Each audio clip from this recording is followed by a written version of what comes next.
여러분, 저희 교회가 지금 목회자 청빙을 하는 과정 가운데 있습니다. 여러분, 어떤 목회자를 원하고 계시고 기대하고 계십니까? 좋은 목회자를 우리가 원하시겠죠. 우리 모두가 좋은 목회자를 원하는데 좋은 목회자가 어떤 목회자인지에 대해서 기준이 사람마다 조금은 다를 수 있습니다. 그럴 수 있죠. 다를 수 있습니다. 우리 각자가 원하는 목회자 상은 조금 다를 수 있겠지만 그럼에도 우리가 벗어나지 말아야 할 것이 바로 성경의 기준입니다. 성경이 말하는 목회자의 기준입니다. 우리가 목회자가 누구인지를 생각할 때 그저 우리가 좋은 대로, 그저 세상의 기준대로 생각하는 것이 아니라 성경의 기준에 근거해서 우리가 생각할 수 있어야 하는 것이죠. 성령님이 우리를 인도하실 때는 그분이 진리의 영이시기 때문에 성경과 상관없이 우리를 인도하지 않으십니다. 반드시 그분은 성경 안에서 성경과 일치해서 우리를 인도해 가십니다. 그래서 우리가 철저히 성경적일 때만이 성령님의 인도하심을 받을 수 있다는 것이죠. 그래서 오늘 저는 고린도전서 4장 말씀을 통해서 목회자가 어떤 존재이고 어떠한 목회자가 성경이 말하는 좋은 목회자, 신실한 목회자인지 함께 살펴보고요. 목회자뿐만 아니라 교회에 몸을 이루고 있는 성도들이 어떻게 목회자를 생각해야 되고 어떻게 교회를 세워가야 하는지 함께 살펴보기를 소망합니다.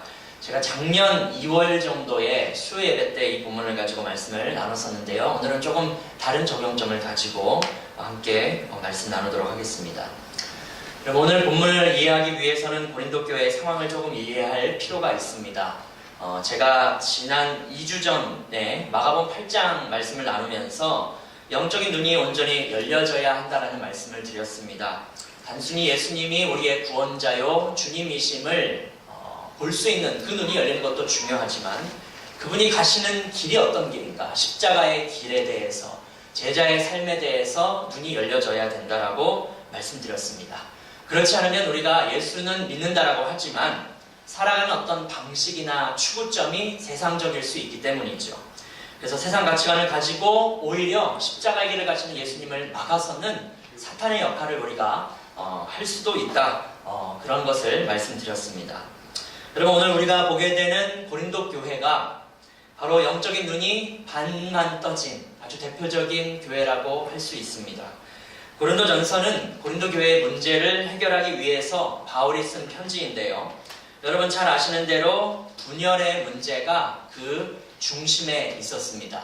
자막을 띄워주세요. 그 중심에 분열의 문제가 있었습니다. 그래서 고린도전서를 읽어보신 분들은 아시겠지만 바울파, 아볼로파, 게바파, 그리스도파 이렇게 4명의 영적 리더를 앞세워서 4개의 파로 이렇게 갈라져 있었습니다.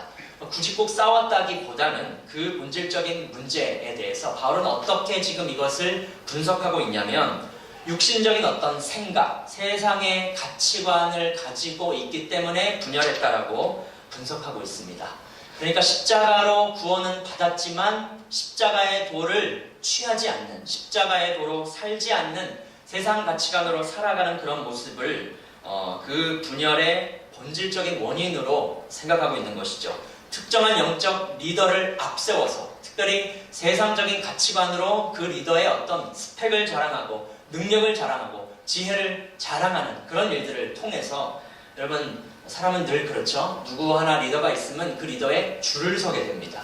줄을 서게 되고 내가 줄을 선 그 파가 다른 파보다 훨씬 더 우월하고 더 뛰어난 그런 파임을 끊임없이 자랑하고 경쟁하면서 분열하고 있었던 것입니다. 아주 쉽게 이야기하자면 여러분, 스펙을 가지고 영적 리더와 목회자를 판단하고 거기에 줄을 서서 서로를 경쟁하며 스스로를 높이고자 했던 것, 그것이 고린도 교회의 주된 분열의 상황이었던 것입니다. 그래서 고린도전서 3장 3절을 보시면 이런 말씀이 있습니다. 너희가 아직도 육신에 속한 자로다. 너희 가운데 시기와 분쟁이 있으니 어찌 육신에 속하여 사람을 따라 행함이 아니리요? 라고 바울이 탄식을 합니다. 그들이 그리스도인들이 되었지만 여전히 육신적인 사람처럼 살아가고 있었기 때문이죠. 그렇다면 바울은 이 문제를 근본적으로 어떻게 해결하려고 하느냐? 그 해결점에 있어서 바울은 가장 먼저 신학적으로 접근을 합니다. 어떤 행동 지침에 대해 이야기하기 앞서서 근본적으로 방향성이 삐뚤어져 있는 것이기 때문에 신학적으로 먼저 접근을 한 다음에야 행동 지침을 이야기하는 것입니다. 그래서 1장 18절부터 무슨 이야기를 시작하냐? 교회는 막 깨져 있는데 무슨 이야기하느냐? 십자가의 도를 이야기하는 것입니다. 십자가의 도가 멸망하는 자들에게는 어리석은 것이지만 구원을 얻는 우리에게는 하나님의 능력이고 지혜다, 이런 말씀을 하는 것이죠.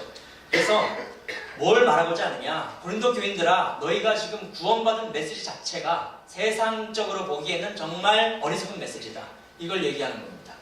그리고 이 어리석은 메시지로 구원을 받은 너희 고린도 교인들아, 너희들도 세상의 기준으로 봤을 때는 별 볼일 없는 사람들이다. 너희 중에 지혜 있는 사람이 어디 있고 문벌 좋은 사람이 어디 있고 능력 있는 사람이 어디 있느냐?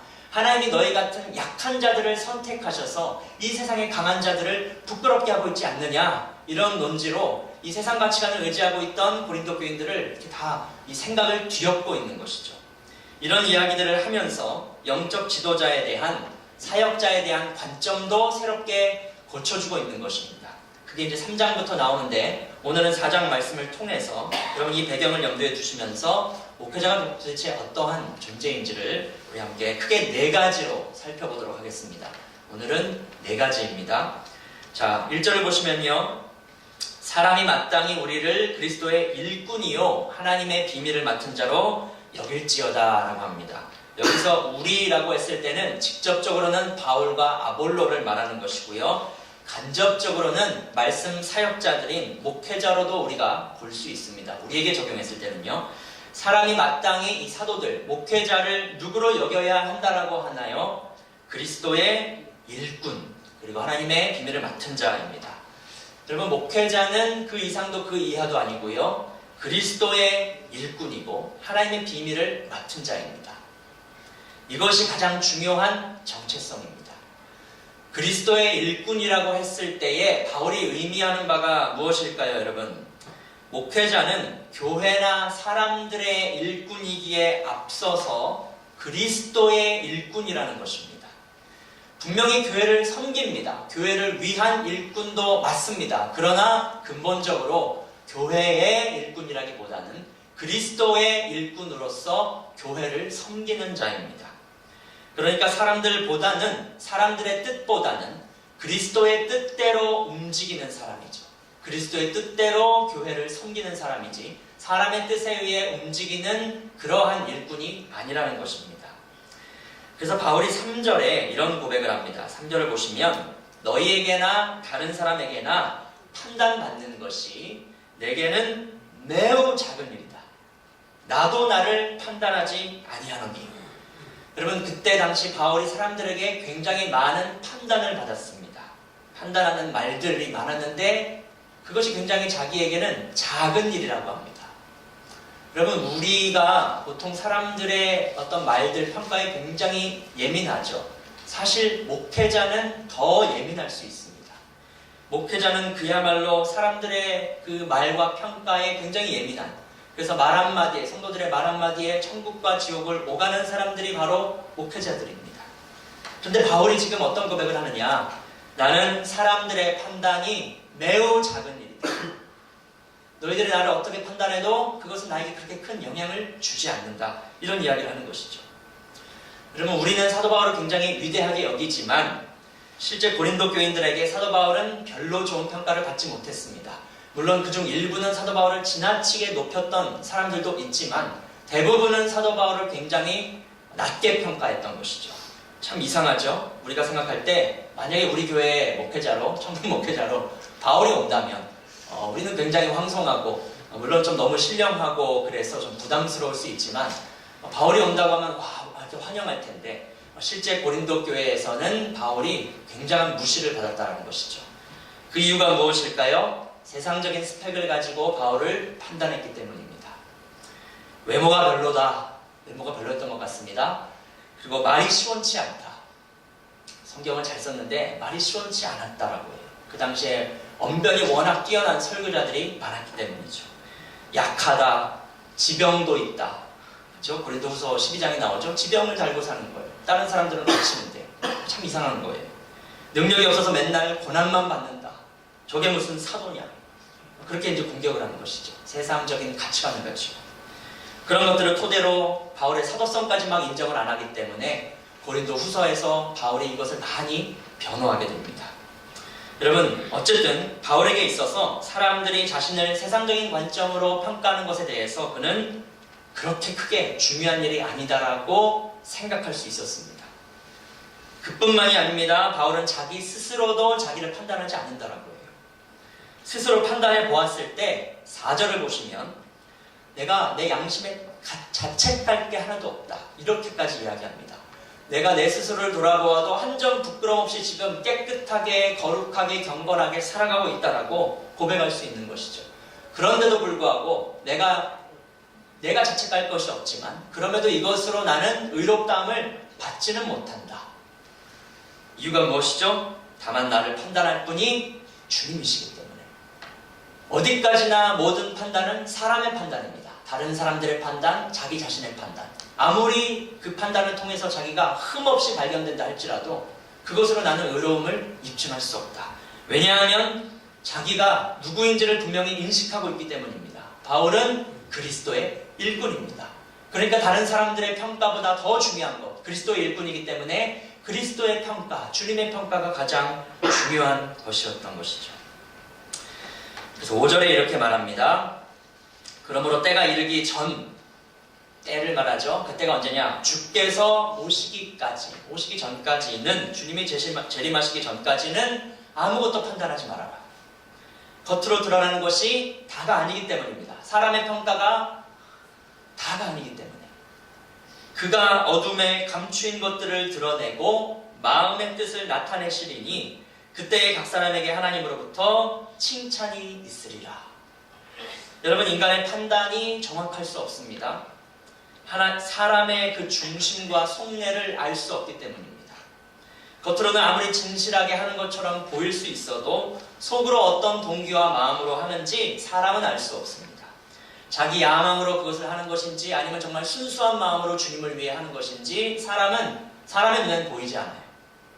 주님을 위한 진실하지 못한 그런 동기라 할지라도, 자기 야망으로 한다 할지라도요, 여러분, 사역을 정말 거창하게 성공적으로 하는 사람들이 많이 있습니다. 저는 그런 사람들을 참 많이 봤습니다, 실제로. 그러나 주님은 속일 수 없다는 것입니다. 주님은 어둠에 감추인 것들을 다 드러내시고 마음의 동기와 생각까지도 다 드러내시는 그런 하나님이시기 때문에 바로 주님이 오시는 날, 그때의 각 사람은 하나님으로부터 칭찬을 받을 것이고, 혹은 오늘 말씀 나오지 않았지만 책망도 받을 수 있는 것입니다. 사랑하는 성도 여러분, 참된 목회자는 어떤 사람일까요? 첫 번째로, 목회자는 그리스도의 일꾼으로 스스로를 생각하는 사람, 자기 정체성을 그렇게 생각하는 사람이 바로 참된 목회자입니다. 이 정체성을 가지고 사람의 어떤 말들, 판단보다는 그리스도의 판단을 더 두려워하는 사람이 참된 목회자인 것이죠. 사람 눈치보다 하나님의 눈치를 더 보는 사람이 진짜 목회자인 것입니다. 만약에 목회자가 자기의 정체성을 여기에 두지 않고 사람의 어떤 평가에 두기 시작하면, 여러분, 목회자는 사람들의 어떤 말과 평가에 흔들릴 수밖에 없습니다. 하나님의 뜻보다는 사람의 뜻에 훨씬 더 귀를 기울이게 된다는 것이죠. 이 사람 만나서 이 얘기 들으면 저 방향으로 갔다가, 저 사람 만나서 이 얘기 들으면 또 저 방향으로 갔다가, 갈 바를 알지 못하고 계속 바뀌는 것입니다. 여러분, 목회자가 이런 정체성을 지킨다는 말은요, 사람들의 말이나 조언을 그냥 다 듣지 않고 독재자가 되는 것은 아닙니다. 귀가 열려 있어야죠. 리더는 언제나 귀가 열려 있어야 되고 들어줘야 됩니다. 그러나 여러분, 자신에 대해서 어떤 세상적인 가치관으로 판단하는 말을 듣지 않을 수 있어야 되고요, 세속적인 요구, 성경적인 요구는 따라줄 수 있지만 세속적인 어떤 요구로 어떤 무언가를 요구할 때 그 부분은 목회자가 자기 정체성을 딱 지키면서 그 귀를 닫을 수 있어야 합니다. 그 의미입니다. 무조건 독재자가 되는 것이 아닙니다. 출애굽기에 보시면 모세가 하나님을 만나러 시내산 위에 올라가죠. 십계명과 성막에 대한 그림을 받으러 올라가서 무려 40일을 산에 있습니다. 40일이나 있게 되자 이 산 아래에서 난리가 납니다. 백성들이 난리가 나죠. 그래서 모세가 더디 내려오니까 아론을 닥달하기 시작합니다. 그 다음 리더, 지도자였던 아론을 막 닥달하는데 어떤 닥달을 하냐? 우리를 위하여 우리를 인도할 신을 만들어내라. 이런 요구를 합니다. 이스라엘 백성들에게는 하나님이 그렇게 중요하지 않았습니다.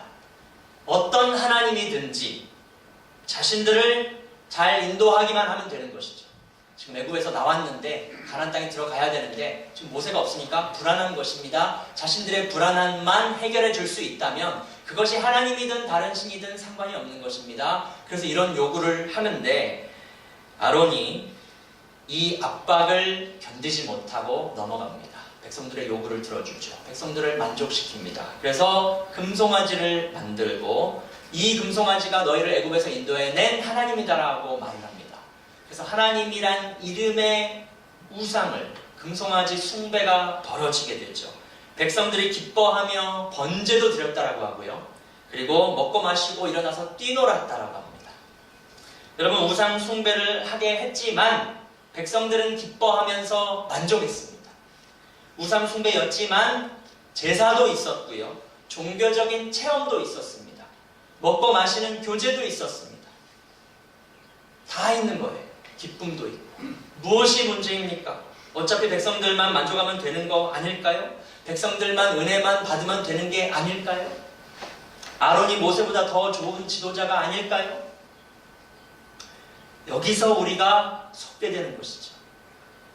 사람들의 만족이 중심이 될 때 이렇게 위험해질 수 있는 것입니다. 여러분, 우리가 무언가를 요구할 때 그 요구가 과연 성경적인가, 합당한가 반드시 분별할 수 있어야 합니다. 우리가 만족한다고, 우리가 은혜 받았다고 다 괜찮은 것이 아니라는 것이죠. 여러분, 하나님이 원하시는 목회자는 사람의 판단, 세상적인 평가를 두려워하는 것이 아니라, 그런 사람들의 세속적 요구를 두려워하는 것이 아니라 1차적으로는 하나님의 평가를 가장 두려워하는, 거기에 우선순위를 두는 그리스도의 일꾼이라는 것입니다. 갈라디아서 1장 10절에 이런 말씀이 있습니다. 바울의 고백입니다. 이제 내가 사람들에게 좋게 하랴, 하나님께 좋게 하랴, 사람들에게 기쁨을 구하랴, 내가 지금까지 사람들의 기쁨을 구하였다면 그리스도의 종이 아니니라. 사람의 만족을 먼저 구했다면 그리스도의 종이 아니라는 것이죠. 하나님의 만족, 하나님의 평가를 먼저 구하는 게 진짜 그리스도의 일꾼이고 목회자라는 것입니다. 사랑하는 성도 여러분, 이런 기준을 목회자도 가져야 되지만 성도들도 이 기준을 가지고 있어야 됩니다. 그래서 1절에 사람이 마땅히 목회자를 그리스도의 일꾼으로 여기라고 하죠. 내 뜻대로 잘 들어주는 나의 일꾼이 아니라 그리스도의 일꾼입니다. 내 뜻대로 움직이지 않는다고 해서 토라져서는 안 되는 것이죠. 과연 내 요구가 하나님 앞에 정당한 것인지를 먼저 따져봐야 하는 것입니다.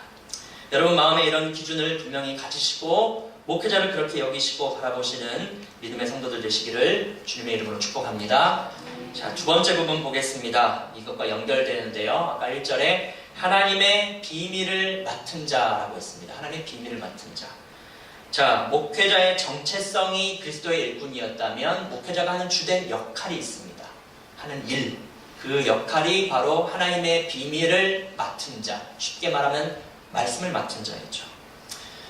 여기서 사도들에게 있어서 하나님의 비밀이라고 한 것은 감추어졌다가 계시된 진리를 말합니다. 그동안은 감춰져 있지만 계시된 진리, 그리스도에 관한 진리이고요. 그리스도를 통해 구원을 받는 구원의 도가 될 수도 있고요. 이 십자가의 도를 통해서 유대인도 이방인도 모든 인류가 예수 안에서 하나 될 수 있다라는 이런 진리들. 이런 진리들은 여러분 감춰져 있다가 예수님의 시대 때 나타난 진리입니다. 그래서 이 진리를 누가 맡았느냐? 가장 먼저 사도들이 맡았습니다. 사도들이 맡았었죠. 그리고 이제 사도들의 이 가르침을 계승하는 사람들이 바로 목회자입니다. 그래서 우리는 목회자는 사도가 아니고 사도의 가르침을 계승합니다. 그렇죠? 그래서 목회자는 신적 계시를 맡은 성경 말씀을 맡은 사람입니다. 여기서 맡은 자의 단어가 청지기라는 단어입니다. 청지기다. 주인의 뜻대로 말하는 사람. 그렇죠? 결국 목회자가 누구냐라고 했을 때 가장 중요한 역할은 말씀을 가르치는 사람이라는 것이죠. 그렇기 때문에 그 사람에게 요구되는 가장 첫 번째 중요한 일이 충성, 신실함입니다. 이 지적인 어떤 academic excellence 그것도 중요하지만 더 중요한 건 신실함입니다. 왜냐하면 목회자는 말씀을 새롭게 창안해내는 사람이 아니라 있는 말씀, 성경을 해석하고 드러내고 전달하는 사람이기 때문에 그래서 신실함이 중요한 것입니다. NLT라는 영어 성경 번역본은 이렇게 맡은 자를 이렇게 번역합니다. In charge of explaining God's mysteries. explaining, 설명하고 해석하는 부분을 맡았다라는 것이죠. 하나님의 mystery, 하나님의 그 신비, 진리들, 계시들을 어떻게 해석하고 설명하고 풀어내는지 그것이 중요하다는 것입니다. 디모데전서 3장에 목회자 자격에 대한 조건들이 이렇게 열거되는데요. 대부분 도덕적이고 사회적인 어떤 자격을 말하는데 딱 한 가지 전문적인 자격을 요구합니다. 그것이 무엇이냐? 말씀을 가르치는 능력입니다. 목회자가 경영을 잘 못할 수도 있고 행정을 잘 못할 수도 있습니다. 그러나 전문적으로 목회자가 잘해야 될 것이 무엇이냐? 말씀을 가르치는 일입니다. 그것은 전문적으로 요구되는 것입니다. 성경적으로도 그것을 요구하고 있습니다. 디모데에게 바울도 그것을 요구합니다. 너가 말씀을 옳게 분별하는 부끄러울 것 없는 일꾼으로 서도록 노력해라. 그렇죠? 그래서 여러분 신학적인 공부와 성경 연구가 계속해서 필요한 이유가 여기에 있는 것이죠. 공부가 그냥 공부로서 어떤 스펙 쌓기로서 필요한 것이 아니라 왜 그렇게 공부하고 연구를 해야 되는가? 말씀을 최대한 신실하게 해석하기 위해서 이 말씀이 처음 기록된 그 뜻대로 그리고 이것이 우리에겐 어떤 의미인지 그것이 제대로 전달되게 하기 위해서 공부가 필요한 것이죠. 당연히 신학적인 어떤 공부도 필요한 것입니다. 그런데 그런 목적이 아니라 그저 스펙을 갖기 위해 학위를 갖기 위해 받는다면 그것을 때로는 갖추기 위해 지금 한국교회에서는 논문도 막 표절하죠. 정말 이거는 아닌 것입니다. 여러분 그래서 학위가 그 사람의 신실성을 보장해주지 못합니다. 학위가 중요할 수 있죠. 그러나 어떤 학위를 받았다고 해서 박사학위가 있다고 해서 정말 그 사람의 말씀을 신실하게 풀어낼 수 있느냐? 또 다른 문제라는 것입니다. 스펙만으로는 신실성을 우리가 따질 수가 없습니다. 얼마 전에 명성교회에 세습을 옹호하는 설교를 한 분이 등장했습니다. 놀랍게도 아세아 연합 신학대학교 총장까지 하셨던 고세진 목사님이란 분인데요. 이분이 명성교회 세습을 옹호했습니다. 그래 우리 세습이다. 왜? 뭐 어쩌라고? 뭐 이런 식으로 말을 하는데 정말 제가 유튜브를 통해 그 클립을 들으면서 정말 화가 나는 것을 넘어서서 너무너무 수치스러웠습니다. 신학교 총장이면 여러분 신학교 교수들을 지도했던 지식인 중에 지식인인데 어떻게 저런 식의 수준 이하의 이야기를 아무렇지도 않게 저렇게 할 수 있을까? 그리고 여러분 그런 얘기를 할 때 그 성도들은 아멘 아멘 하는데 정말 가관입니다. 여러분 이것이야말로 정확하게 사람들의 사욕을 채우기 위해 말씀을 왜곡하는 전형적인 케이스입니다. 스펙은 신학교 총장까지 하셨던 분인데 전혀 말씀에 신실하지 않습니다. 말씀을 왜곡해서 사람을 만족시킵니다. 스펙이 화려해도 이런 사람이 있는가 하면요. 스펙이 조금 부족해도 신실한 사람이 있습니다. 여러분 영국의 위대한 설교자로 불리는 마틴 로이드 존스 목사님 혹시 들어보셨나요? 이분이 1981년에 돌아가셨는데요. 원래는 의사였다가 목사님이 되신 분인데요. 이분은 정규 신학교에서 신학을 하지 않고 신학을 독학했습니다. 근데 독학했음에도 신학교 나온 사람보다 훨씬 더 탁월했습니다. 예, 그래서 아무도 뭐라 할 수 없어요. 이분은 개혁주의 진영에서도 그렇고 복음주의 진영에서도 굉장히 존경받는 목회자입니다. 존 스토트 목사님과 함께 영국에서 이분만큼 설교하셨던 분이 없습니다. 저도 지금 조직신학 공부하고 가르칠 때요. 이분 책을 제일 많이 참조합니다. 굉장히 탁월합니다. 이분이 스펙으로는 신학교 졸업장이 없습니다. 그러나 하나님의 비밀을 맡은 자로서 정말 신실하셨던 분이죠. 물론 약간 옛날 사람이기 때문에 가능했던 것 같아요. 요새는 정말 졸업장 없이는 택도 없는 것이죠. 옛날에는 좀 가능했던 것 같습니다. 실력이 워낙에 출중했기 때문에. 자, 디모데후서 4장 3절 4절에 이런 말씀이 있습니다. 때가 이르리니 사람이 바른 교훈을 받지 아니하며 귀가 가려워서 자기의 사욕을 따를 스승을 많이 두고 또 귀를 진리에서 돌이켜 허탄한 이야기를 따르리라. 여러분, 이 시대에는 이단까지는 아니다 할지라도 정말 말씀의 내용에 있어서 사람의 사욕을 채우는 그런 메시지가 난무합니다. 근데 그것이 꼭 목회자만의 문제가 아니라는 것이죠. 목회자도 문제입니다. 근데 이 마지막 때의 문제는 사람들 자체가 바른 교훈을 원하지 않아요. 바른 교훈을 원하지 않고 귀가 가려워서 자기 사욕을 채워줄 거짓 메시지를 원한다는 것입니다. 허탄한 이야기를 원한다.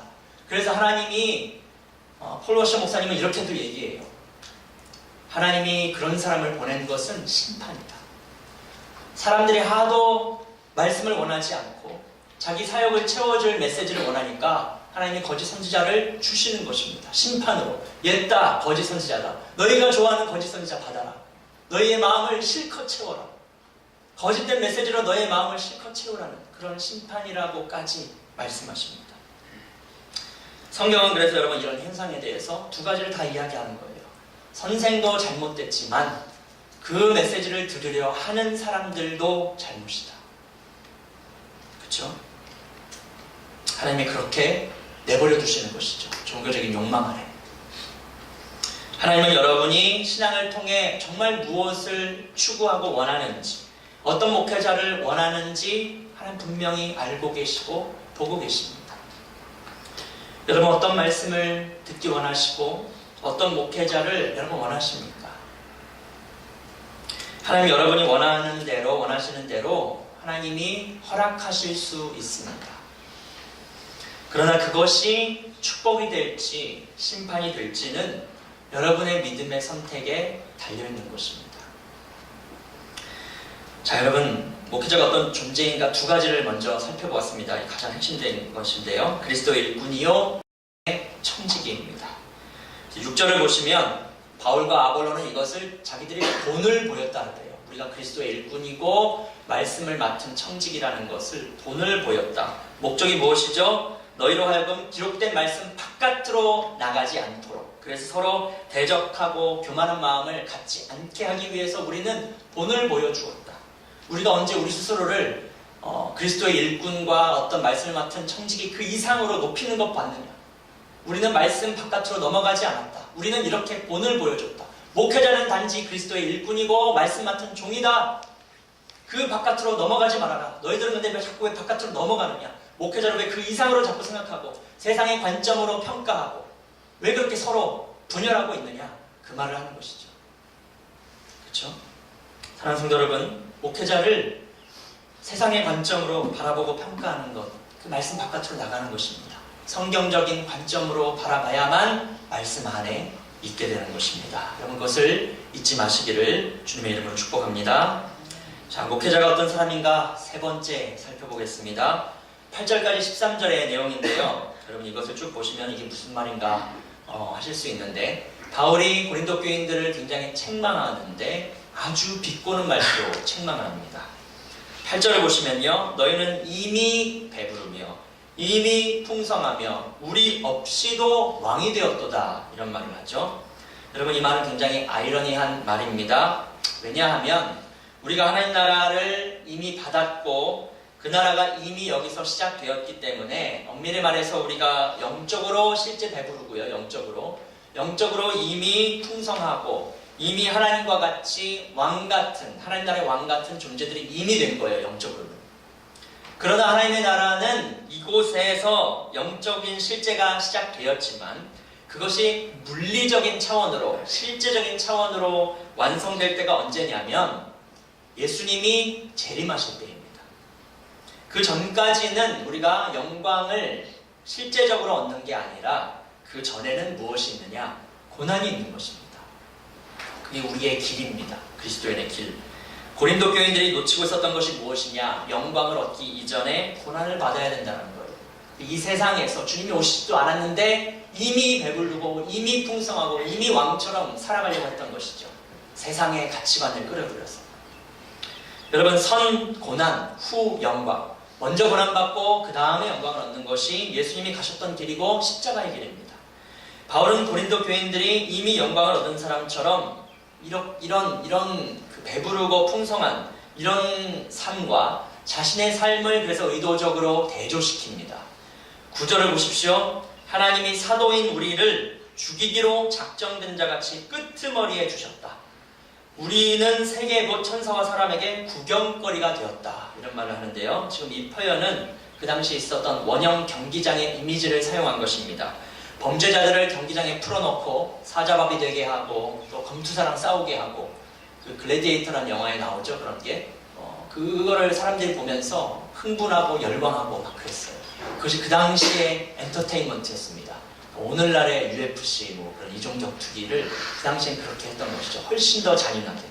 근데 마치 바울이 이런 사람들이 되었다라고, 사도인 우리들을 하나님이 그렇게 놓으셨다라고 말하는 것입니다. 10절에서 13절도 보시면 계속 대조입니다. 우리는 그리스도 때문에 십자가를 도를 믿고 따르기 때문에 정말 어리석은데 너희는 세상의 지혜로 살기 때문에 정말 참 지혜롭다. 예, 그 말투가 여러분 빈정되는 것입니다. 우리는 약하나 너희는 참 강하다. 너희는 존귀하나 우리는 비천하다. 우리는 줄이고 목마르고 헐벗고 얻어맞고 정처 없이 떠돌아다니고 사역을 하면서도 힘들게 막 수고하면서 일하고 모욕을 당하면 축복해주고 박해를 받으면 참고 비방을 받으면 권면까지 해준다. 이런 이야기를 하는 것이죠. 무슨 이야기를 하죠? 고난을 자랑하는 겁니다. 고난. 너희들은 지금 영광을 자랑하고 있느냐? 우리 사도들은 고난을 자랑한다. 우리는 세상의 더러운 것과 만물의 찌꺼기같이 되었다. 그렇죠? 제발 세상의 관점으로 자랑하지 말아라. 바울은 하나님 나라의 영광을 얻기 전에 고난받는 것이 주님의 길임을 말하고 있는 것입니다. 복음에 신실하다는 것은요, 세상에서 미움을 받을 일이 있다라는 것이고 고난이 따르고 반대가 따른다라는 것입니다. 사랑하는 성도 여러분, 참된 목회자가 어떤 사람일까요? 복음을 위해서, 때로는 목회 사역을 위해서 고난을 감수하는 사람입니다. 고난의 길을 그냥 감수하는 사람. 아, 이 길이 주님 가셨던 길이지. 나도 그 길을 가야지. 여러분, 목회자는 복음을 이용해서 사회적으로 높은 사람이 되고자 하는 것이 아니라 복음을 위해서 고난을 감수하고 때로는 낮은 자리에도 처할 줄 아는 사람이 목회자입니다. 목회자가 누구보다 이 일에 있어서 본이 돼야 합니다. 본이 된다는 것은 무슨 의미인가요? 목회자만, 그 혼자만 고난받고 고생하고 헌신하면 되는 것이 아니라 성도들도 이 복음을 위한 고난에 동참해야 된다는 것입니다. 같은 마음으로 목회자와 같이 동참해야 되는 것이죠. 오늘 바울이 고린도 교인들에게 그래서 책망하는 것입니다. 지금 우리만 고난받고 있구나. 너희는 참 배부르고 왕같이 사는데 우리만 이러고 살고 있네. 여러분, 사도만이 아니라 고린도 교인도 이 복음의 고난에 동참해야 되는 것입니다. 그것이 진리입니다. 바울이 그들에게 정말 원했던 것이 무엇이냐? 8절을 다시 보시면요, 우리가 너희와 함께 왕노릇하기 위하여 참으로 너희가 왕이 되기를 원하노라, 이렇게 말하고 있습니다. 바울이 정말 원했던 것은 고린도 교인들이 진짜 왕이 되는 것. 우리가 너희와 함께 왕노릇하고 싶다. 그런데 이상하게 너희들과 우리들의 길이 좀 다른 것 같다. 우리는 십자가의 길을 가고 고난을 받고 있는데 너희는 안 그런 것 같다. 과연 너희가 나중에 주님이 오셨을 때 그렇게 살다가 우리와 함께 왕노릇할 수 있을까? 바울이 정말 원하는 것은 그들이 십자가의 고난에 동참을 해서 나중에 함께 왕노릇하고 싶었던 것입니다. 그렇죠? 그들이 정말 왕이 되기 위해서는 십자가의 고난에 동참하는 것입니다. 많은 사람들이 목회자의 고난과 헌신은 당연하게 생각하지만 성도들은 그렇게 고난받고 헌신해야 된다고 생각하지 않습니다. 에이, 나는 그냥 성도예요. 저는 평신도 이렇게 하죠. 저 하루하루 살아가기도 힘들어요. 이 말 속에는 이런 사상이 다 담겨 있는 것이죠. 고난은 목회자만 받는 것이다. 그리스도인은 이상하게 제자로 살지 않아도 된다는 생각이 만연합니다. 존 스토트 목사님이 이런 부분에 대해서 아쉬움을 토로하면서, 여러분, 초대교회 때는 우리를 부르는 명칭이 원래 제자였습니다. 사도행전에도 보면 다 제자들 이렇게 나오다가 언제 그리스도인으로 바뀌게 되냐면 사도행전 13장 안디옥 교회가 나오면서 바뀌게 돼요. 안디옥 교회가 등장하면서 그 사람들이 너무 성령 충만하게 사니까 주변의 사람들이 불러줬어요. 그리스도인이다, 저 사람들. 너무 그리스도 중심적으로 사니까 본인들이 지은 게 아니라 세상 사람들이 지어준 것. 너무 놀랍고 아름다운 일이죠. 근데 이름이 이렇게 바뀌어버리면서 제자도가 상실되지 않았나, 이렇게 안타까워합니다. 존 스토트 목사님이. 만약에 우리가 여전히 우리를 그리스도의 제자라고 부른다면 신앙의 삶 자체에서 주님을 단지 믿는 것이 아니라 따르는 데까지 생각하지 않았을까, 그런 아쉬움을 말하는 것이죠. 여러분, 목회자의 헌신과 고난은 당연하지만 목회자 혼자 헌신한다고 교회가 세워지고 하나님 나라가 세워지는 것이 아니라는 것이죠. 교회가 세워지기 위해선 목회자가 먼저 헌신의 본을 보여야 되고, 그 본을 따라 성도들도 다 같이 한 마음으로 헌신에 동참해야 하는 것입니다. 우리의 길은 선 고난 후 영광입니다. 여러분, 이 길을 통해서만이 교회가 세워질 수 있는 것입니다. 여러분, 저는 저희 모두가 이 고난의 길, 그러나 영광스러운 길에 다 동참하기를 소망합니다. 그래서 우리 다 같이 여러분 주님 오시는 날에 정말 왕 노릇 할 수 있게 되기를 주님의 이름으로 축복합니다. 자, 마지막입니다. 짧습니다. 마지막 네 번째. 바울이 이렇게 고린도 교인을 책망하는데 그 책망의 목적이 나옵니다. 14절에 바울이 단지 그들을 부끄럽게 하려고 하는 것이 아니라, 내가 너희를 망신 주려고 이 말을 하는 게 아니라 무슨 마음이죠? 너무 그들을 사랑해서 사랑하는 자녀같이 권하는 것이다. 그들이 자랑하는 15절에 그들이 자랑하는 1만 스승이 있다 할지라도 고린도 교인들을 정말 자녀같이 사랑하는 아비의 마음을 가진 것이 바울이었기 때문입니다. 바울은 그래서 이렇게 쓴소리로 훈계할 수 있었던 것이죠. 단지 그들의 스승 정도가 아니라 영적 아비로서 책망하는 겁니다. 스승과 영적 아비의 가장 큰 차이점이 있다면 사랑과 온유함일 것입니다. 아버지는 온유함으로 쓴소리를 할 수 있는 사람이죠. 징계를 합니다. 그러나 그럴 때 속마음은 찢어지죠. 혹시 상처받지 않았을까? 삐뚤어지지 않을까? 그렇게 걱정을 하다가도 조금이라도 자녀가 뉘우치는 기색을 보이면 용서해 줍니다. 사랑하는 성도 여러분, 참된 목회자가 어떤 사람일까요? 아비의 마음을 품은 사람입니다. 아비의 마음, 영혼을 사랑하는 마음, 목자, 쓴소리도 할 수 있는 사람. 자기 사역의 성공보다, 자기 사역이 잘 되는 것보다 한 영혼을 더 귀하게 생각해서 때로는 쓴소리도 할 수 있는 사람이 정말 목자입니다. 여러분, 저도 때로는 쓴소리를 들어본 적도 있고 쓴소리를 해본 적도 있습니다. 그러면서 배운 것은요, 그 쓴소리에 정말 나를 위한다라는 마음이 느껴지면, 사랑이 느껴지면, 아비의 마음이 느껴지면 그 쓴소리를 받을 수 있습니다. 그런데 그 쓴소리에 나를 위하는 마음이 잘 안 느껴지고 자기 지식만 자랑하고 잘난 척하면서 쓴소리하면, 그러면 기분이 상합니다. 상처가 됩니다. 종이 한 장 차이인 것 같아요. 정말 쓴소리에 온유함이 담겨있으면 듣게 됩니다. 진짜 주님의 양은 그런 것 같아요. 염소는 모르겠어요. 염소는 쓴소리 아주 사랑의 마음 담아도 삐질 것 같아요. 염소는 모르겠어요. 그러나 정말 주님의 양은 주님의 음성을 들을 줄 알고 주님의 그 책망, 성령의 책망을 들을 줄 아는 사람입니다. 정말 어려운 이야기도, 관계에 대한 쓴소리도, 돈이나 헌금에 대한 쓴소리도 듣게 됩니다. 목회자에게도 영적 아비의 마음이 필요하고요. 당연하죠. 그리고 성도들에게도 이런 책망을 들을 수 있는 그런 마음이 필요한 것입니다. 그럴 때에 우리의 신앙이 건강하게 자라날 수 있는 것입니다. 말씀을 정리하겠습니다. 그러면 목회자가 어떤 존재인지 네 가지 살펴보았습니다. 첫 번째, 그리스도의 일꾼이라는 정체성 가진 자이죠. 그래서 사람의 평가보다 하나님 평가를 더 두려워하는, 하나님 눈치를 더 보는 사람입니다. 두 번째, 목회자는 말씀의 청지기입니다. 말씀을 살아내고 전하는 일에 신실한 사람이 목회자입니다. 세 번째, 목회자는 복음을 위한 고난을 감수하는 사람입니다. 선 고난 후 영광의 길을 걸어가는 사람입니다. 네 번째, 목회자는 영적 아비의 마음을 가진 사람입니다. 온유함과 사랑으로 한 영혼을 돌보고 쓴소리도 할 줄 아는 사람입니다. 사랑하는 성도 여러분, 오늘 성경이 말하는 좋은 목회자의 이 기준을 여러분의 기준으로 삼으시기를 바랍니다. 그래서 여러분도 목회자를 그리스도의 일꾼으로 여기시고 세상의 관점으로 판단하지 않으시길 바랍니다.